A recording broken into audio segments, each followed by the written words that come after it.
Gary Bedford and his firm, Bedford Wealth Management, partnered with Cambridge Investment Research, is a concierge financial and wealth management firm situated since 1982 in Boulder County, Colorado. Each quarter, Gary prepares a market and economic brief, which we believe offers unique and behind-the-numbers analysis of both market and economic drivers. First, we summarize major market index performance: stocks, bonds, real estate, and cash. Market performance reflects the affects, some would say the noise, of the economy, and here we pay attention to both the upside and the downside, or risk factors. And we don't try to predict future market performance. Secondly, and more vitally, we study, track, and try to explain for our clients 5 underlying macroeconomic drivers. 1. Global capital markets. 2. Human culture and demographics. 3. Technology. 4. Global markets. And 5. Ecology. First, we believe these macros drive markets. Second, the macros create both upside growth opportunities, for example, the internet, AI, and new multi-billion consumer global markets. But they also create very real risks, such as new technologies trigger labor disruptions, currency risk, public debt and pension failures, not to mention ecology risks. Third, the macros overlap and form a complex, hard-to-measure, unpredictable economic and market picture. Finally, the macros often trend over years or decades. They creep up on markets and are often underreported and unnoticed by media. For example, the unprecedented 17% peak mortgage rates in the early 1980s, which then steadily declined over 25 years to more normal 4 to 5% rates by 2006, were a major factor in the real estate and mortgage crisis called the Great Recession of 2007 through 2009. Here is Gary's market and economic brief. Good day, I'm Gary Bedford and happy to welcome you to our 2019 market commentary. 2018 was the context or starting point for markets entering 2019. 2018 brought periods when virtually all market indexes, stocks, bonds, real estate, were negative. 2019 reversed that trend as markets both recovered and then surged past 2018 losses. So after 2 sharp corrections, negative 10% first quarter 18 and negative 19% fourth quarter 19, stocks broadly rebounded in 2019. You'll notice from our slide the difference between 2019 year performances and the 5-year averages. In the bond and fixed income and cash and real estate areas, our next slide, in 2018, the U.S. Federal Reserve, or the Fed, raised interest rates, which broadly affected markets. The Fed then reversed course and dropped rates in 2019, which led to bond and real estate overperformance. Again, notice in the slide the difference between 2019 and the 5-year averages. So this concludes our comments on 2019 market performance. Generally, it was a very good year, but it has to be bookended, of course, with 2018. So our macroeconomic commentary for 2019. As we mentioned earlier, in our macroeconomic commentary, and as you can see from our graphic, we track capital, for example, public debt, currency disputes, demographics, such as boomers and millennials, technology, for example, the internet, artificial intelligence, global markets, including the current trade tariff disputes, and ecology factors. The wildfires in Australia are a good example. Global market macro, we'll start there. We observe that global markets, in the long view, globalization of markets became reinvigorated after World War II. Globalization is the process whereby national economies have become more closely integrated by production, trade, technology, and capital flows across borders. Retired economist Paul Tiffany, who taught at both Cal Berkeley's Haas School of Business as well as the Shenzhen School of Business in China, describes market globalization as, quote, the triumph of the market over the state, where the entire world is a bazaar, and where politicians no longer can tell their citizens what or where or how to trade goods. So in 2018 and 19, the U.S. challenged status quo trade arrangements with the European Union, with Canada and Mexico, and most notably with China. First, with bipartisan support, the U.S. Congress passed and President Trump signed the United States-Mexico-Canada Agreement, or the USMCA, which rewrote the 1994 North American Free Trade Agreement, or NAFTA. USMCA adjusts trade policies for automobile production, and it introduces new policies and standards for environmental protection, intellectual property, and digital trade.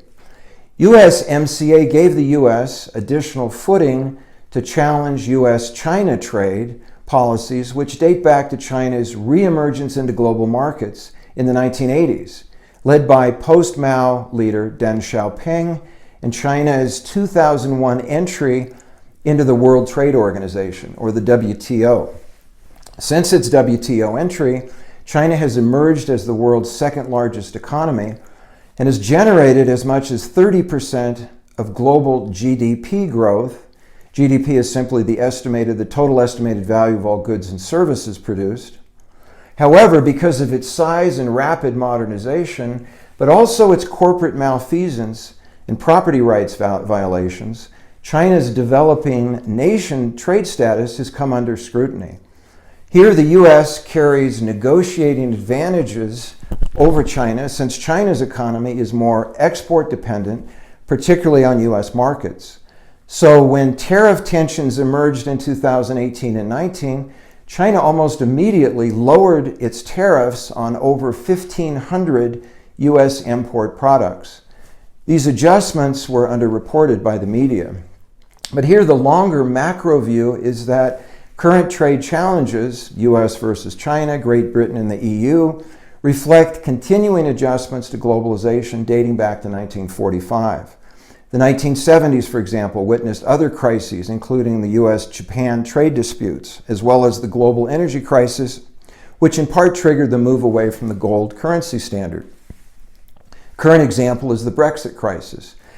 Great Britain is moving away from the, quote, EU experiment that is faltering because the EU is trying to unify economies and currencies, but without a unified political structure. So moving on, what about the global capital macro?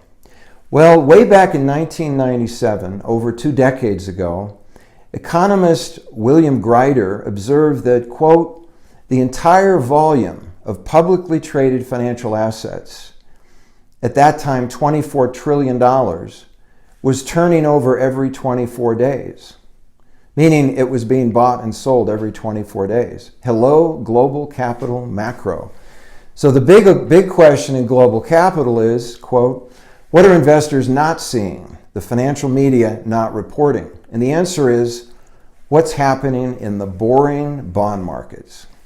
Remember that a stock means the investor actually owns a share and assumes the equity risk of a publicly traded company, while a bond investor owns what should be a safer promise to pay loan or debt obligation of a company or government.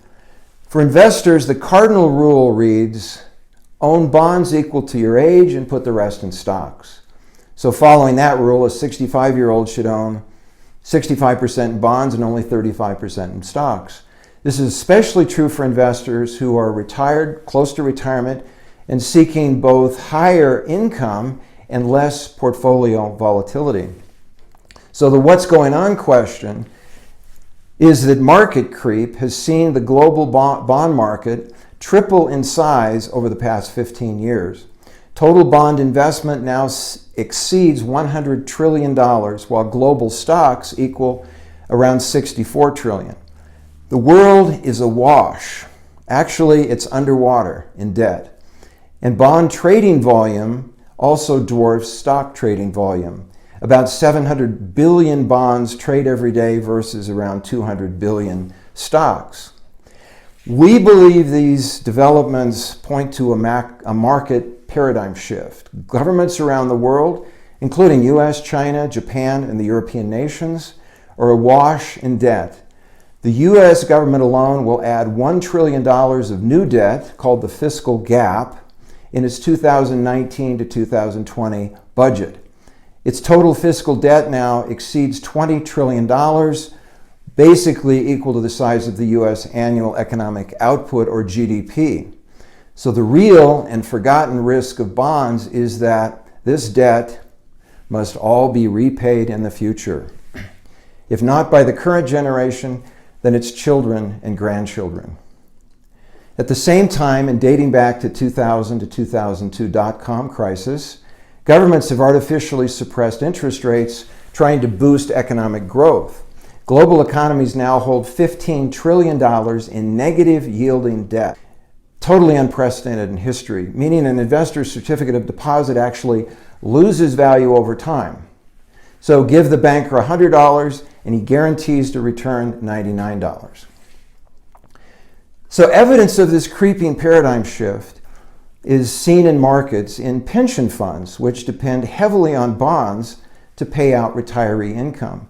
Many government pensions are now dangerously underfunded. Bill Gross, a global bond guru, notes, quote, "Artificially low interest rates destroy the savings function. Pensions, insurance companies, and any finance-based structure with long liabilities are slowly being strangled because they cannot earn their assumed return. The same goes for mom and pop savers as they struggle to earn for retirement." As a result, many investors are either taking on greater stock risk or seeing their portfolios underperform. We'll continue to track this global capital macro, but investors must be aware that stock valuations are now at much higher risk due to bond market bubbles. That's what the 2007 to 2009 financial crisis was all about.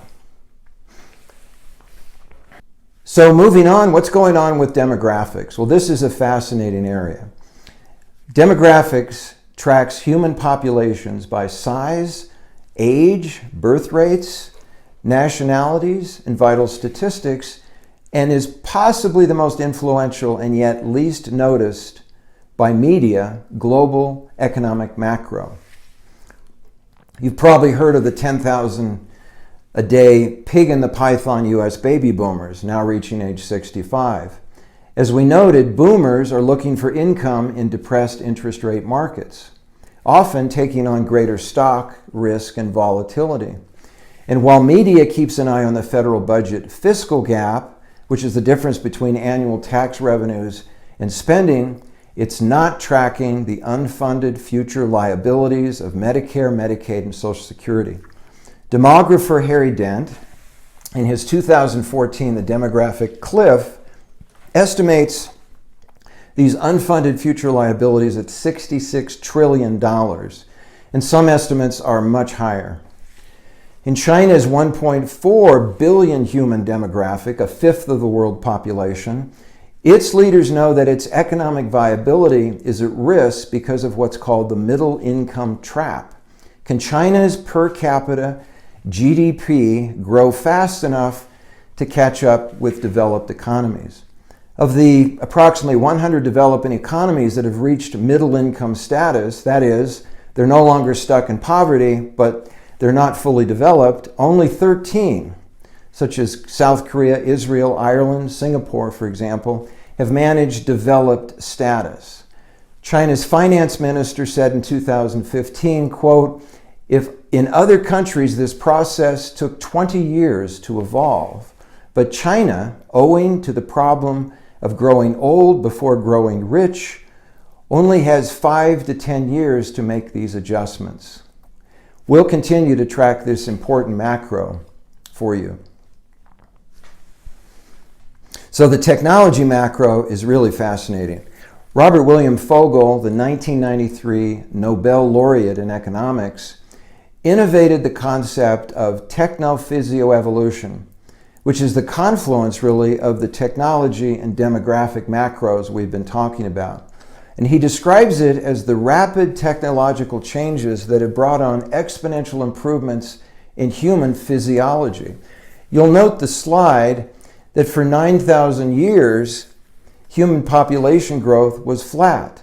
And then what happened? In the scientific revolution of the West, brought on exponential growth of populations and technologies. And we see in the graph vertical or exponential growth of both population and technology explosion. Technophysioevolution gives us a 30,000-foot view of the rapid and disruptive changes to global markets, economies, and cultures, really all the macro drivers of human evolution we're tracking here. For example, new social media technologies like Facebook and Twitter are radically transforming human communication, and this affects market performance and volatility. In 2019, social media technologies drove ahead of government regulation and cultural ethics, causing market uncertainty and antitrust concerns. We're simply struggling with how to juggle, on the one hand, freedom of communication, and on the other, how to use prudent regulation to manage user abuse and antitrust issues. These all affect markets. As well, in the technology sector, new oil and gas fracking technologies have made the United States energy dependent, but have disrupted the economies of energy-dependent countries like Russia and Venezuela. Furthermore, fracking waste and pollution are also raising new ecology macro concerns. These positive, negative trends in technology will continue to disrupt global markets and affect asset performance. So the technology macro is really fascinating. Robert William Fogel, the 1993 Nobel laureate in economics, innovated the concept of technophysio-evolution, which is the confluence really of the technology and demographic macros we've been talking about. And he describes it as the rapid technological changes that have brought on exponential improvements in human physiology. You'll note the slide that for 9,000 years, human population growth was flat. And then what happened? In the scientific revolution of the West, it brought on exponential growth of populations and technologies. And we see in the graph vertical or exponential growth of both population and technology explosion. Technophysio-evolution gives us a 30,000-foot view of the rapid and disruptive changes to global markets, economies, and cultures, really all the macro drivers of human evolution we're tracking here. For example, new social media technologies like Facebook and Twitter are radically transforming human communication, and this affects market performance and volatility. In 2019, social media technologies drove ahead of government regulation and cultural ethics, causing market uncertainty and antitrust concerns. We're simply struggling with how to juggle, on the one hand, freedom of communication, and on the other, how to use prudent regulation to manage user abuse and antitrust issues. These all affect markets.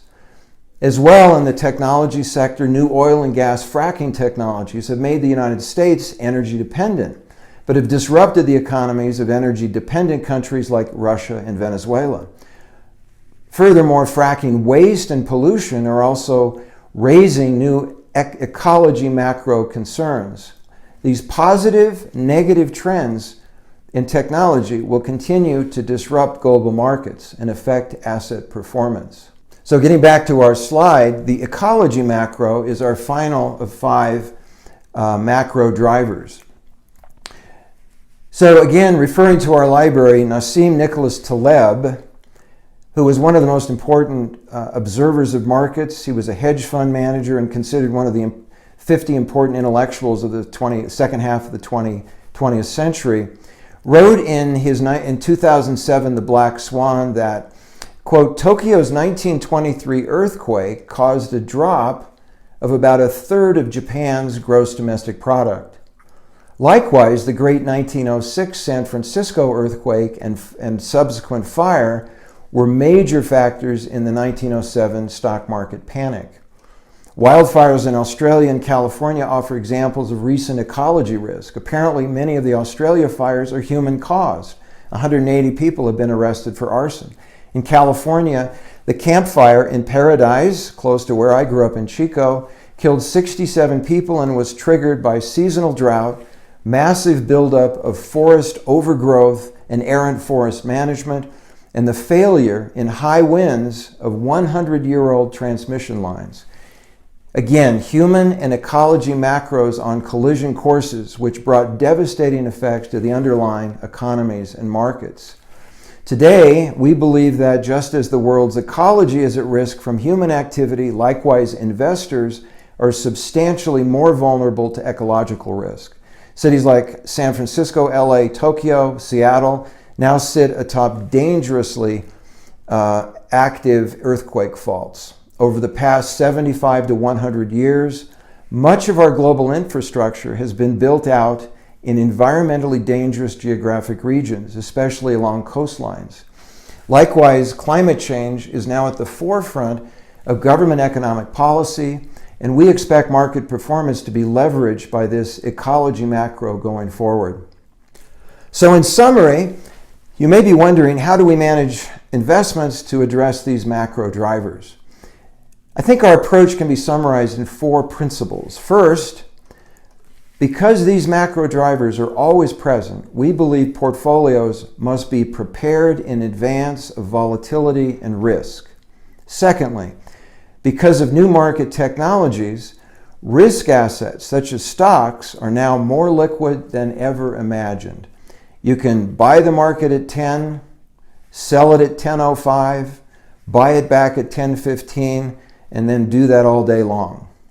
So we deploy innovative market instruments which seek to control liquidity, such as equity index annuity arrangements, straightforward hedge instruments, or closed-end interval funds to complement and offset the risk and volatility of our standard risk asset allocations. These techniques are usually income-focused, so they also serve as alternatives to lower-yielding bonds. Third, we can control risk assets, in particular stocks, by owning stock positions directly rather than in pooled arrangements such as mutual funds. In major panic downturns, mutual fund investors are forced to sell long-term stock investments because other fund owners panic. And so the fund manager must sell everyone's stocks, even long-term investors' positions, at discounted prices, really panic prices, in order to raise cash. So we achieve diversified and controlled stock ownership by using fractional share technologies. We further diversify manager risk by limiting managers to 3 to 10% of total portfolio assets. Fourth and finally, unlike mutual funds, fractional shares let us apply greater tax efficiency and also to deploy socially responsible screening strategies customized to our clients' social values. We think fractional share ownership is a game-changer technology for investors. So 2020 brings a new year. These paradigm shifts will continue to influence markets.